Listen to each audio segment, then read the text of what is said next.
ہمارے معاشرے میں ایسی ایسی چیزیں ایسی باتیں موجود ہیں کہ لوگوں کو اگر وہ باتیں بتائی جائیں کہ دیکھیں ایسا نہیں ہے، آپ ایسا کیجئے، تو لوگ آپ کی باتوں کو تو کسی خاطر میں لے کر نہیں آتے۔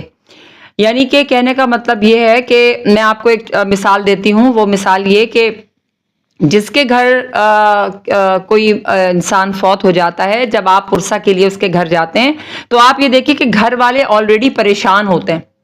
ظاہری بات ہے، اتنا بڑا ان کے ساتھ ایک صدمہ ان کو وہ پہنچا ہوا ہوتا ہے، لیکن وہ ساتھ ساتھ گھر والے لوگوں کی خاطر تواضع میں لگے رہتے ہیں۔ یعنی کہ آپ فوتگی کے دوسرے تیسرے دن سے جب اگر آپ وہاں جانا شروع کریں تو آپ دیکھیں گے کہ گھر والے کہ ان کی جو ہے وہ خاطر تواضع میں لگ جاتے ہیں۔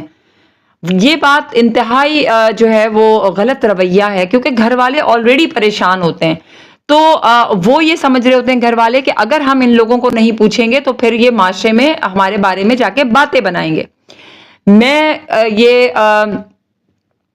جو ہے وہ درخواست کرتی ہوں، خدا را آپ لوگ اس چیز کو سمجھیں، اور آپ لوگوں نے ہی یہ تمام چیزیں ہم سب نے مل کر ان چیزوں کو، ان رسم و رواج کو ختم کرنا ہے، اور ہمیں سامنے والے انسان کو زیادہ سے زیادہ آسانیاں اور سکون فراہم کرنا ہے۔ یہ ہم سب کا فرض ہے۔ آپ کے وقت کا بہت شکریہ، اور میری باتوں پہ ضرور غور کیجیے گا۔